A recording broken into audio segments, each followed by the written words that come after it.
Hello YouTube, Daniel here.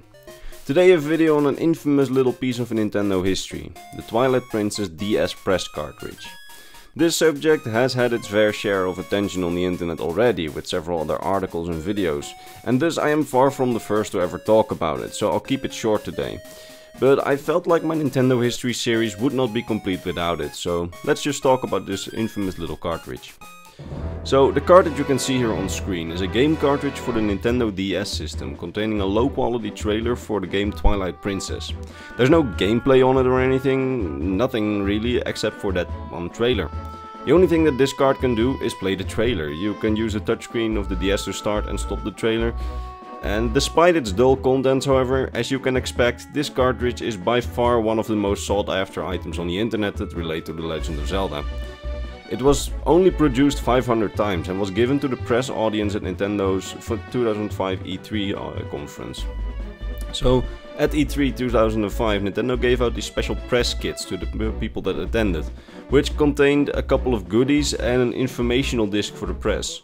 But as you can see on this image from eBay, something else was among it as well. A DS cartridge with Twilight Princess on it and the word preview trailer. Little did these 500 people that received the press kits know that this would become one of the most sought after collector's items on the internet, because for a lot of these people this would seem like a throwaway item if anything else, just because, well, it's something to look at once and then never use again. But as usual, some people kept it and then sold it for ridiculous amounts of money on the internet to collectors. It's really crazy to see how much money some people are willing to spend on these kind of things, and I feel a little ashamed to say that if I had the money, I would too. Luckily for me, this is the internet, and thus people that have obtained the cards have actually uploaded its contents as ROMs to the internet. And for this video I called my buddy who helped me set up the Pokemon event cartridges last time to now set up this one for me to run on my DS so I can show you what it's supposed to look like. Now, due to my bad camera quality, I just switched to emulator footage in a minute, but I wanted you to show how it looked like. As you can see, there's nothing special about the contents of the card. After a quick loading screen we get treated to the main screen, where all we can do is press play and let the trailer roll.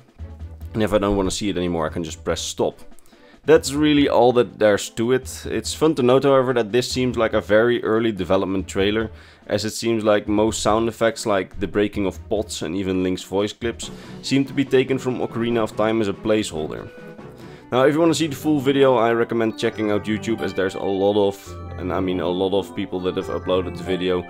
And because this is basically just a short overview of the history behind the cartridge. As I said, I was far from the first to cover it, and therefore I decided to keep the video today really short. A lot of websites and great YouTube channels, like for example Pikasprey on YouTube, have already dealt with this subject, and I recommend you checking them out, because I don't like to invent the wheel twice.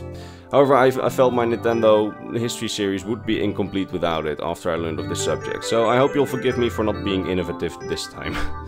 That said, if you liked the video, you could stick around for my next Nintendo history video, which will probably be a bit longer like the previous ones, or watch some of my backlog video on niche Nintendo subjects. That said, I gotta head back to the mountains and catch some Geodudes. See you later.